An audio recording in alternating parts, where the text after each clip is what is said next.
Ánægjulegt að vera með ykkur í dag hér á þessari UT-messu. Unfortunately for the English-speaking audience, I didn't realize until too late that all of the other presentations would be conducted in English. So I will be speaking about the legal and ethical challenges AI brings for the protection of personal data.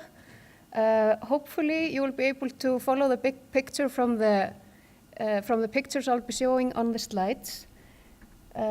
Já, þannig að eins og ég nefndi, þá mun ég fjalla gervigreind og hvernig meginreglur persónuverndarlaga hafa áhrif á notkun hennar og ég mun einnig fara yfir réttindi einstaklingana, meðal annars til sanngirnis og gagnsæis og meta það hvaða siðferðislegu og lagalegu álitaefni rísa þegar að persónuupplýsingar okkar eru unnar í svokölluðum svörtum kassa gervigreindar.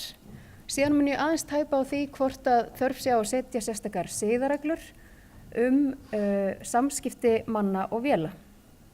En áður en ég formulega byrja, þá finnst mér mjög mikilvægt í sal sem fullur af tæknifólki og einstaklingum með mun meiri tæknilega þekkingu á gervigreind en ég, að gera einn svona lagalegan fyrirvara, ég jú lögfræðingur, og hann felst í því að ég mun gera mitt allra besta til að halda ykkur vakandi, en ég nálgast þetta efni lögfræðilega og ef mér tekst það ekki, þá bara vísa ég þeirri allri ábyrgð frá.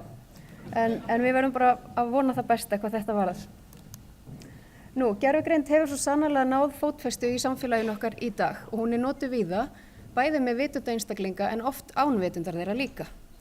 Það má sem dæmi nefna persónulega aðstoðamenn tæknirisana eins og Cortana frá Microsoft, Alexu frá Amazon og Siri frá Apple. Einnig eru mörg heimili komin með vélmenni eins og iRobot, Roomba ryksugunna og síðan eru ofurtölvur eins og Watson frá IBM og DeepMind frá Google sem eru farin að greina krabbamein betur en menn og vinna aldargamla og flókna borðleiki eins og eitthvað sé nefnt við svefnrannsóknir eins og kom fram í fyrri fyrirlestri. Og gervigreind einnig notið í hverskyns leiðsögukerfum, við radd- og andlitsgreiningar, við veðurspár, sjálfvirka áætlanagerð hjá Boeing og svo mætti víða telja. Siri til dæmis fær milljarð af fyrirspurnum á viku og það þýðir að 100 milljóna einstaklinga treysta á aðstoð Siri við hversdagslegar athafnir og í því sambandi gefa upp persónuupplýsingar, jafnvel viðkvæmar, sem þeir almennt myndu ekki einu sinni greina vinum eða fjölskyldu frá. Gervigreind getur tæknilega séð í kjölfarið unnið þessar upplýsingar frekar og nota þær til að taka ákvarðanir mikilvæga hagsmuni okkar einstaklingarna sem hefur áhrif á líf okkar og jafnvel frelsi. Og nýjar tæknilausnir í dag eru oftar en ekki drifnar áfram með mjög umfangsmikill vinnslu persónuupplýsinga, til dæmis gervigreind og gagnagnótt eða big data eins og það kallast, og í raun gagnamagn í heiminum orðið það mikið að það væri ómögulegt að vinna það án slíkrar tækni. Og þegar þessi nýja tækni kemur fram sem hefur áhrif á grundvallarréttindi einstaklinga til friðhelgi einkalífs og persónuverndar, þá mjög nauðsynlegt að staldra við og átta sig á þeim álitaefnum sem eru uppi. Og ég ætla að reyna að fara yfir nokkur þeirra hér í dag. Það einnig mjög mikilvægt að spyrja sig að því til hvers við ætlumst af slíkri tækni. Ætlumst við til þess að þessu teknar sanngjarnar ákvarðanir, að ákvarðanir byggi á áreiðanlegum upplýsingum og það sé gagnsæi sem ríki vinnslu aðferðir sem notast við og að ákvarðanir séu rekjanlegar. Þetta eru allt atriði sem persónuverndarlöggjöfin fjalla Það öll rafræn vinnsla persónuupplýsinga á að vera sanngjörn og málefnaleg og byggja á áreiðanlegum upplýsingum. Nú, á sama tíma og við erum við það að sigla inn í 4. iðnbyltinguna sem leiðir meðal annars af gervigreind og ófyrirséðum möguleikum til upplýsingavinnslu, þá búið að samþykkja umfangsmestu breytingar sem gerðar hafa verið á evrópskri persónuverndarlöggjöf í meira en 20 ár. Persónuverndarlög taka til hvers konar rafrænnar vinnslu persónuupplýsinga, þar með talið þeirrar sem fer fram með notkun gervigreindar. Og evrópska efnahagssvæðið mikilvægur markaður með 500 milljón neytendum og eftir gildistöku þessara nýju reglna, þá munu stórfyrirtæki í Bandaríkjunum og önnur fyrirtæki utan Evrópu þurfa að fara að þessum reglum að því gefnu að þau vilji vinna persónuupplýsingar Evrópubúa. Og ég gerir ráð fyrir og vona að flest ykkur hafi heyrt af þessum nýju reglum. Ég ætla nú ekki fara djúpt ofan í þær hér í dag, en þær fela í sér aukna ábyrgð fyrir þá aðila sem vinna persónuupplýsingar, þeir þurfa til dæmis í ákveðnum tilvikum, sérstaklega þegar notast við nýjar tæknilausnir, að meta áhættuna af þeirri vinnslu fyrir einstaklingana. Hvaða afleiðingar getur þessi vinnsla haft í för með sér fyrir okkur? Nú á sama tíma færir hún einstaklingunum meiri stjórn yfir upplýsingum sínum og eykur réttarvernd þeirra. Þeir eiga til dæmis kröfu til að fá skýra og einfalda fræðslu þá vinnslu sem fer fram. Þeir eiga rétt á gagnsæi, að gagnsæi sé gætt meðferð og vinnslu persónuupplýsinga þeirra og einnig geta þeir krafist þess eftir að nýju reglugerðin tekið úr gildi að persónuupplýsingar þeirra verði fluttar á milli þjónustuaðila. Það að gögn verði hreyfanleg. Á sama tíma tæknin að færast sífellt meira í þá átt að við áttum okkur illa á því hvaða upplýsingar yfir höfuð verið að vinna og hvernig. Og þessar áskorun meðal annars mætt með ýmsum ákvæðum í gildandi lögum og nýju reglugerðinni, meðal annars sem felur í sér að einstaklingar eiga rétt á upplýsingum og útskýringu á þeirri vinnslu sem fer fram og þeir eiga einnig rétt til að andmæla algjörlega sjálfvirkri vinnslu persónuupplýsinga þá, til dæmis þeirri sem fer eingöngu fram með vélum. Og raunveruleikin sá að þessari nýju Evrópureglugerð hefur verið lýst sem svona stormi í persónuverndar heiminum. Hún hefur áhrif á alla, bæði einstaklinga, fyrirtæki og persónuverndarstofnanir. En það má jafnvel segja að þetta sé tsunami-bylgja fyrir hið stafræna vistkerfi. Og það ekki síst vegna þeirra gríðarháu sekta sem að reglugerðin felur, eða sektarheimilda sem reglugerðin felur persónuverndarstofnunum. En þær geta numið alltaf 20 milljón evrum eða 4% af árlegri heildarveltu fyrirtækis á ársgrundvelli. Og það náttúrulega ekkert smáræði, við þurfum bara að negla Google einu sinni og getum byggt nýjan Landspítala. En nei, það náttúrulega verður ekki þannig. En nú komið að lagalegum fyrirvara númer 2 og hann felst í því að það eru til ólíkar skilgreiningar á gervigreind og það afar flókið tæknilegt fyrirbæri sem að mörg ykkar þekkja náttúrulega örugglega mun betur en ég. En mér finnst engu að síður rétt, samhengisins vegna, að nefna svona þessa helstu eiginleika sem tæknin býr yfir og ég mun svona jöfnum höndum tala gervigreind og sjálflærandi vélar sem einn og sama hlutin, þó þetta sé að sjálfsögðu mjög ólíkt í reynd. En með mjög mikilli einföldun þá má segja að gervigreind feli í sér vitræna hegðun véla sem skynja og skilja umhverfi sitt og vinna síðan úr gríðarlegu magni upplýsinga, þar með talið persónuupplýsinga, í þeim tilgangi að taka ákvörðun eða framkvæma aðgerðir líkt og menn. Nú, sjálflærandi vélar eða machine learning eru síðan hluti af þessari gervigreind sem lýtur að smíði algoritma, ég ætla að nota það orð, eða reiknirita, sem að geta lært og þróast og þá spáð fyrir niðurstöðu eða hegðun á grundvelli gagna. Og auðvitað svo gervigreind sem hvað mest komin í notkun í dag en á ákveðnu byrjunarstigi, hún krefst sem betur fer oftast forritunar mannsins. Þetta supervised learning eins og kom líka fram hérna, sem að gera það verkum að vélar geti hegða sér eins og menn. En sterk gervigreind, eins og hún hefur verið nefnd, sem felur í sér að vélar geti raun og veru hugsa sjálfstætt og á endanum tekið fram úr vitsmunalegri getu mannsins, það að sjálfsögðu ennþá í áratuga fjarlægð.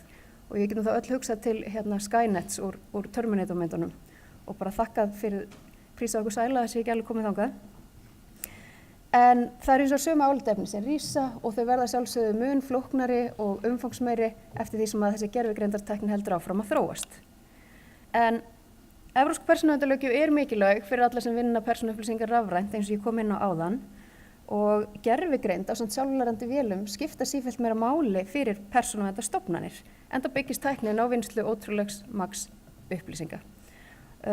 Persónuverndarstofnanir standa því frammi fyrir því að geta þurft að leysa úr ágreiningsmálum leysa úr ágreiningsmálum fyrirgefið sem lúta að ákvörðunum sem hafa verið teknar með gervigreind eða af sjálflærandi vélum. Og af þeim sökum má segja að gervigreind svolítið svona heitasta umræðuefnið hjá persónuverndarstofnunum víða heim nú til dags og það hafa verið haldnar 2 alþjóðlegar ráðstefnur nýlega sem varða gervigreind. Það var alþjóðleg persónuverndarráðstefna persónuverndarstofnana sem var haldin í Marokkó núna í október. Það sem fjallað var gervigreind og robotics og síðan í síðustu viku var að ljúka mjög stóri ráðstefnu í Brussel undir yfirskriftinni Öld hinna vitrænnu véla. Já, en síðan eitt annað sem ég kannski nefni áður en ég held lengra og það er að í þessari umfjöllun sem fylgir á eftir, og ég hef náttúrulega nefnt þetta nokkrum sinnum, þá er ég alltaf að ganga út frá því að gervigreind eða sjálflærandi vélar séu að vinna með persónuupplýsingar. Persónuupplýsingar eru þær upplýsingar sem beint eða óbeint má rekja til tiltekins einstaklings. Við erum annarkvort með bílnúmer eða raðnúmer snjalltækja sem við getum rakið óbeint eða þessi hefðbundnu persónuauðkenni eins og nafn og kennitölu og lífkenni og svo framvegis. Og margar meginreglur persónuverndarlaganna, eins og þær sem lúta að samþykki einstaklings fyrir vinnslu, ábyrðar aðila sem vinnur gögnin, gagnsæi og meðalhófskröfur, þær falla mjög illa að notkun gervigreindar, meðal annars vegna þess hve illskiljanlegir og flóknir algoritmarnir geta verið. Og ég ætla núna að fara aðeins nánar onni í þessi álitefni á næstu glærum. Nú, hver er ábyrðaraðili? Samkvæmt persónuverndarlögum þá kallast sá aðili ábyrðaraðili sem tekur raunverulega ákvörðun þá vinnslu sem fer fram. Hann ákveður hvaða búnaður er notaður, í hvaða tilgangi vinnsla fer fram og aðra meðferð persónuupplýsinganna. Og í tilviki gervigreindar er ekki einfalt mál að ákveða hver þessi ábyrðaraðili sé. Geta vélmenni eða gervigreind sem til dæmis eða gervigreindin sjálf brotið gegn persónurétti einstaklinga ef engin mannleg íhlutun á sér stað. Og hver ber það ábyrgð á slíku broti? Er það yfirleitt svo að vélmenni getur notið rétthæfis, geta þau átt réttindi og borið skyldur að lögum líkt og menn? Eins og í tilviki sjálfkeyrandi bíla, hvort er það þá framleiðandi bílsins, hönnuður gervigreindarhugbúnaðarins eða ökumaðurinn sem að ber ábyrgð á tjóni sem verður? Skiptir þá máli hvar ökumaðurinn situr? Og ef það liggur ekki fyrir hver er ábyrgðaraðili af vinnslu persónuupplýsinga, þá eiga einstaklingar erfitt með að neita þeirra réttinda sem þeim eru falin í persónuverndarlögum og geta illa fengið skorið úr ágreiningi eða fengið útskýringar á þeirri vinnslu sem fer fram. Og svo að það sé hægt að útluta þessari ábyrgð, þá er nauðsynlegt að sjálfvirkur búnaður eða gervigreind haldi einhvers konar aðgerðaskráningu það hvaða vinnsla fer fram og hvernig. Nú, önnur mikilvæg meginregla sem finna má í persónuverndarlögunum snýst það að öll rafræn vinnsla skuli vera sanngjörn, málefnaleg og lögmæt. Og meginreglan sanngirni felur í sér ákveðna gagnsæiskröfu, það er að einstaklingurinn hafi verið fræddur hvaða persónuupplýsingar eru unnar, hvernig þær eru unnar og í hvaða tilgangi. Þegar gögn og sérstaklega persónuupplýsingar eru unnar í þeim tilgangi að fá tiltekna niðurstöðu eða taka ákvörðun, þá gerir maður almennt grein fyrir því að það sé einhver tengsl milli upplýsingarna sem eru unnar og niðurstöðunar og þau séu ljós. En hvað gervigreind varðar, þá liggja þessi tengsl ekki ávallt fyrir, hvorki umfang vinslunar, uppruna gagnanna eða gæðin. Og þetta eins og ég hef nefnt, eru atriði sem að evrópsk persónuverndarlög gera kröfu að einstaklingar eigi rétt á að vita. Nú, lögmætiskrafan felur í sér að vinnsla skuli byggja á skýrri lagaheimild og svo heimild sem iðulega notuð er samþykki einstaklingsins. Einnig er hægt að byggja vinnslu á samningi sem einstaklingur er aðilað eða lagaheimild, svo dæmi séu tekin. En samþykkið er ein aðalheimildin og svo heimild sem virðir hvað best sjálfsákvörðunarrétt einstaklinga og í mörgum tilvikum, eins og hjá Siri hugbúnaðinum frá Apple, þá hafa einstaklingar samþykkt vinnslu persónuupplýsinga með notkun gervigreindar. En samþykki getur verið vandamál þegar einstaklingarnir viti ekki hvað þeir eru að samþykja. Og hann veit yfir höfuð ekki hvernig gervigreind kemst að niðurstöðu eða metur persónuupplýsingar og þá er ólíklegt að samþykki geti talist fullnægjandi heimild eða hafa verið veitt með fullnægjandi hætti. Og fyrirtæki og stofnanir sem ætla að byggja á samþykki og ef til vill vinna persónuupplýsingar með gervigreindarhugbúnaði, þeir verða að eftir gildistöku nýrra persónuverndarreglna að búa til einfalda og skýra fræðslu þá vinnslu sem fer fram og opnar almennar yfirlýsingar eins og við sjáum í dag. Við vinnum persónuupplýsingar þínar til að bæta þjónustu upplifunina sem segja ekki neitt, þær mun ekki ganga eftir gildistöku nýju reglana. Og það verður því ekki lítið verk að reyna að finna jafnvægi á milli þessara gagnsæiskröfu persónuverndarlaganna og notkunar gervigreindar sem að aftur getur valdið því að upplýsingar séu unnar í einhverjum svörtum kassa og við vitum ekkert hvað fyrir fram. Nú, persónuverndarlögin gera einnig kröfu það að meðalhófs sé gætt við alla vinnslu og þetta er krafa sem helst óbreytt. Einstaklingarnir eiga ekki að sæta því að umfangsmeiri upplýsingar séu unnar en nauðsynlegt er fyrir einhvern ákveðin tilgang og gervigreind og aðrar tæknilausnir eins og gagnagnótt og internet allra hluta, vonandi heyrðu einhverjir í honum Patrick Grillo í morgun sem talaði Internet of Very Bad Things, en þessar tæknilausnir ganga út frá því og vinna jafn miklar persónuupplýsingar og hægt svo þær nýtist sem best, og þetta hefur í för með sér hættu á að gengi verði á rétt einstaklingana, auk þess sem að slík vinnsla samrýmist ekki kröfum meðalhóf. Og það því ljóst að nýjar tæknilausnir, meðal annars gervigreind, þarf að hanna með innbyggða og sjálfgefna persónuvernd í huga eftir gildistöku nýju reglugerðarinnar. Það verður bara krafa það, og það felur í sér að það sé innbyggt í kerfið að búnað, að það sé ekki unnið meira en nauðsynlegt og að öryggisráðstafanir verði einnig innbyggðar inn í þessi kerfi, til dæmis með notkun dulnefna eða dulkóðunar eða annarra öryggisráðstafana. Loks má nefna álitamál sem lúta að hverskins sjálfvirkri ákvörðunartöku, og gervigreind notast við flókna tækni sem byggir ákvarðanir á aðferðum sem oft eru órekjanlegar og óskiljanlegar, og kerfi sem taka sjálfvirkar ákvarðanir eða eru algjörlega sjálfvirk, þau geta haft ótilætluð og óvænt áhrif fyrir réttindi okkar sem einstaklinga. Og það getur verið erfitt að greina umfang og uppruna þess konar áhrifa, en persónuverndarlöggjöf kveður á að einstaklingar eigi rétt á að krefjast mannlegrar íhlutunar í svona sjálfvirku ákvarðanatöku ferli. Og í persónuverndarlögum núna kemur fram, og þessi regla heldur sér með nýrri reglugerð, að einstaklingur sem sætir sértækri ákvörðun sem að öllu leyti byggð á rafrænni vinnslu, hann getur krafist rökstuðning fyrir þeirri niðurstöðu sem fæst. Og í þessum rökstuðningi þá þarf ábyrgðaraðili, sem við erum búin að nefna að getur verið mjög erfitt að finna út hver að hann þarf að skýra frá því á hvaða reglum þessi rafræna vinnsla byggist og liggja ákvörðun til grundvallar. Vissulega eru undantekningar frá þessum rétti, til dæmis ef að það kveðið á sjálfvirka ákvörðunartöku í lögum eða ef ákvörðun hreinlega hefur ekki umtalsverð áhrif á hagsmuni einstaklingsins, en engu að síður þá felst í því mikil áskorun að rökstyðja og útskýra niðurstöðu sem eftir atvikum fengin með gervigreind og sérstaklega í tilviki sjálflærandi véla. Og það því mikilvægt að mínu mati að fyrirtæki sem að vinna persónuupplýsingar með aðstoð gervigreindar eða annarra tæknilausna, þau séu opinská þá aðferð sem þær nota og hvaða persónuupplýsingar þær vinna, og það hreinlega krafa til þeirra, lagakrafa að gera slíkt. Og í ljósi þessara álitaefna sem ég hef nú rakið, þá einnig spurning hvort gervigreind sem að þrífst á því að greina, spá fyrir og draga ályktanir af sem umfangsmestum upplýsingum og hægt hvort hún samrýmist gildandi persónuverndarlögum yfir höfuð. Og það vakna einnig siðferðislegar spurningar í tengslu við notkun gervigreindar sem ég bara gat ekki sleppt að nefna, auk þeirra lagalegu sem ég búin að fara yfir. Og í fyrsta lagi má nefna hættuna á því að gögn geti verið hlutdræg og að slík hlutdrægni geti þá skila sér inn í niðurstöður eða ákvarðanir. Ef þau gögn og vélar sem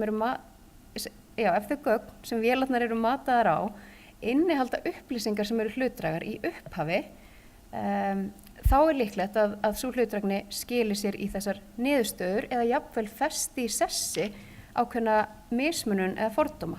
Og þetta kallast að sjálfsögðu beint á við þá sanngirniskröfu sem persónuverndarlögin fjalla Síðan þegar við erum með búnað sem kennir sér sjálfur og getur þróast, þá engin leið að vita hvers vegna þessi hlutdrægni til staðar. Gervigreind getur skilað ósanngjörnum niðurstöðum og mismunað einstaklingum þrátt fyrir hún byggja á ótvíræðum og áreiðanlegum gögnum. Og við getum ímyndað okkur dæmi fyrirtæki sem notar gervigreind til að meta hvaða starfsmenn leggja sem mest fram og hverjir eigi þá hljóta forgangi í stöðuhækkanir eða nýtt starf. Búnaðurinn getur metið það svo að karlmenn milli 30 og 40 ára sem hjóla mikið og eru barnlausir leggi sem mest fram. Og þá getur farið svo að þær ákvarðanir yrðu látnar halda sér með ófyrirsjáum afleiðingum fyrir aðra og jafnvel þá fest í sessi ákveðnar hlutdrægni þrátt fyrir að byggja á raunverulegum gögnum og þá útiloka aðra frá mögulegum réttindum eða öðrum tækifærum. Og það mikilvægt að átta svo því að gervigreind ekki ætlað að vera óskeikul í öllum tilvikum. Hún oft notuð í tilvikum þar sem áreiðanlegri tækni ekki til staðar eða hún of kostnaðarsöm. Og það mikilvægt að meta áhrif og áhættuna á því að rangar niðurstöður komi fram fyrir einstaklingin. Og það mjög áhugavert í þessu samhengi að lokum, ég þarf aðeins að fara að spýta í lóðana, en það bandarískur vísindamaður sem heitir Jennifer Chase sem hefur nefnt það að mesta framför fyrir gervigreind næsta áratugin eða fram til ársins 2027, hún muni felast í þróun algoritma sem eru sanngjarnir, ábyrgir og traustir gagnvart misnotkun. Og í ljósi þessara álitaefna, og sérstaklega þeirra siðferðilegu, gaman að minnast á þessar reglur frá rithöfundunum Asimov. Þær voru settar fram árið 1942 í smásögu sem hann skrifaði. Og þær felaði í sér að vélmenni eiga að vernda manneskjur og ekki valda þeim skaða með athafnaleysi sínu. Þau eiga að hlýða skipunum og þau eiga að vernda eigin tilveru í þessari röð og ekki ganga þá á reglurnar sem á undan eru komnar. Síðan seinna þá útfærði hann reglurnar aðeins nánar og bætti við þessari reglu númer 0 að vélmenni megi ekki heldur skaða mannkynið. Og þrátt fyrir, þá voru róbótar farnir að stjórna heilum plánetum í bókunum hans og siðmenningu mannkyns og við erum sem betur fyrir ekki þar. En engu að síður þá þetta framtíðarsýn, eða var framtíðarsýn hans árið 1942. Síðan Mark Rodenberg, vinur minn, sem forstjóri bandarískra rannsóknarsamtaka sem kallast EPIC, Electronic Privacy and Information Center. Og hann lagði það til að þessar reglur yrðu uppfærðar samanber lið 4 og 5 á þann hátt að vélmenni þurfa alltaf að gefa upp grundvöll ákvarðana sinna, það hvernig þau komast að niðurstöðu og líka greina frá sönnu auðkenni sínu. Og það í þeim tilgangi að tryggja rekjanleika, gagnsæi og sanngirni. Og þó við séum ennþá mjög langt frá því að vera komin á þann stað sem Asimov var í bókunum sínum, þá ekki ástæðulausu að menn eins og Bill Gates og Elon Musk og Stephen Hawking hafa varað við framtíðarsýn þar sem yfirnáttúrulega gáfuð gervigreind geti viljandi eða fyrir tilviljun ógnað tilveru mannkyns. En örstutt á lokametrunum, við erum kannski núna loksins komin að yfirskrift þessa erindis, verður umfangsmikil notkun gervigreindar, gagnagnóttar og internet allra hluta náðar höggið fyrir persónuvernd. Einstaklingar láta sífellt meira af upplýsingum af hendi, sjálfviljugir eða af illri nauðsyn yfir netið og dæmin sýna að fleiri eru að búa til persónusnið, stafrænt persónusnið okkur og taka ákvarðanir okkar réttindi og hagsmuni með notkun gervigreindar. Og sem dæmi má nefna að Facebook neitaði í fyrra bresku tryggingafélagi aðgang að gögnum og tryggingafyrirtækið vildi fara að greina stöðuuppfærslur ungra ökumanna í því skyni að meta áhættu þeirra og bjóða þeim lægri tryggingar sem að bæru minnsta áhættu út frá Facebook-státusunum þeirra.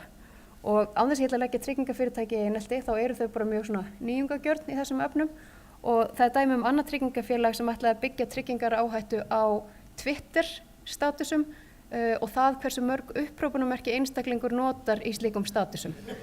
Og þá var það þannig að þeir sem að nota mörg upphrópunarmerki voru álitnir líklegri til að fá hjartaáfall en ekki og þá fara upp iðgjöldin.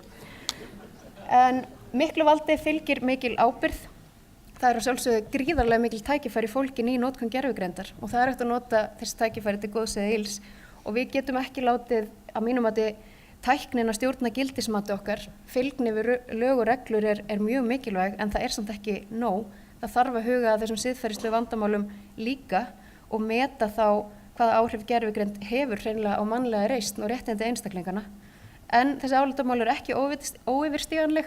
Við þurfum að halda áfram að þróa gervigreind með sjálfsákvörðunarrétt og réttindi einstaklingana í huga. Við þurfum að tryggja rekjanleika og aðferðafræði sé ljós, að sanngirni meðalhófs og gagnsæis sé gætt, að fræðsla sé veitt þá vinnslu sem fer fram og að rétt gildismat sé hannað inn í tæknina. Og því fyrr sem við tæklum þessi álitamál saman, því auðveldra verður það fyrir okkur öll að njóta þeirra gríðarlegu tækifæra sem að gervigreind muni á endanum og býður upp á fyrir okkur. Takk. Ég held tími fyrir spurningar. Já. Takk.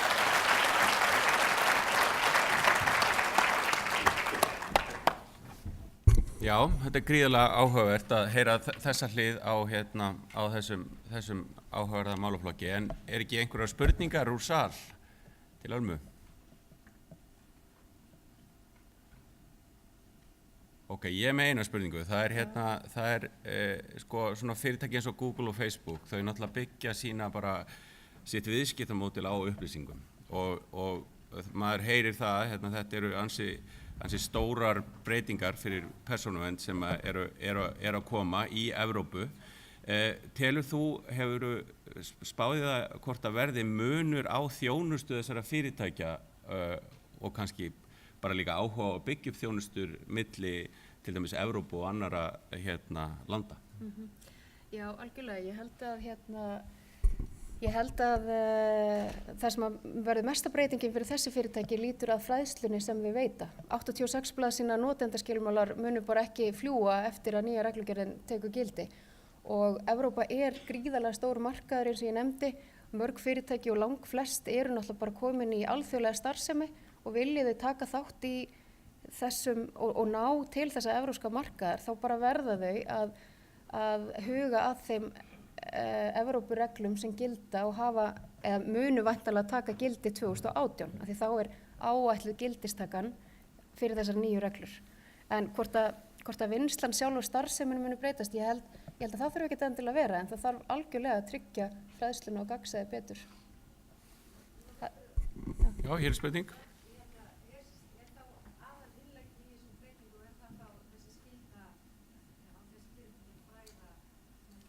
Spurt hvort að aðalinnleggið sé skylda þessara fyrirtækja á að fræða notendur?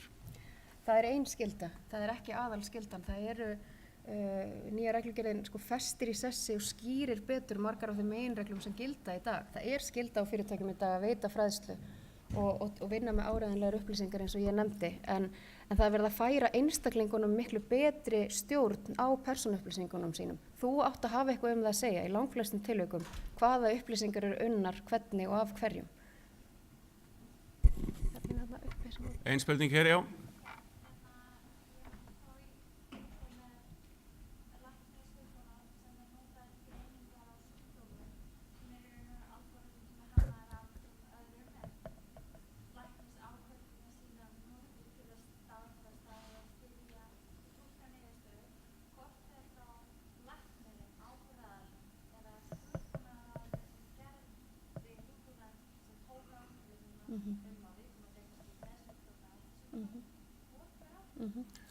Spurt ábyrgð á milli hugbúnaðar, til dæmis læknishugbúnaðar og læknis og hvor ber ábyrgð í því samhengi? Ef einn smíðar hugbúnaðinn og hinn síðan notar hann, þetta mjög góð spurning. Þetta akkúrat álitaefni sem geta komið upp eins og ég nefndi varðandi skilgreiningu ábyrgðaraðila. En auðvitað það þannig að fullt af aðilum vinna við það að smíða kerfi og útbúa kerfi og gera þau aðgengileg, en þeir hafa í sjálfu sér ekkert það að segja hvaða upplýsingar eru unnar og við sjáum bara hefðbundin upplýsingakerfi í þeim efnum. En það gæti vandast málið þegar kemur að gervigreindarhugbúnaði sem að kannski fer að kenna sér sjálfur og draga ályktanir út frá hugbúnaðinum en ekki bara út frá þeim gögnum sem fara inn eða ákvörðunum þeirra sem nota þennan búnað. Og það svolítið það álitaefni sem að þarf að fara að huga að og persónuverndarstofnanir geta þá átt á hætt, geta orðið líklega til að fara að skoða það nánar. En almennt það þannig að sá sem setur upplýsingar inn ákveður hvaða upplýsingar ákveður inputið og hvaða upplýsingar eru unnar, hann ber ábyrgð á þeirri vinnslu. Loka spurning úr salnum? Já, hér ein.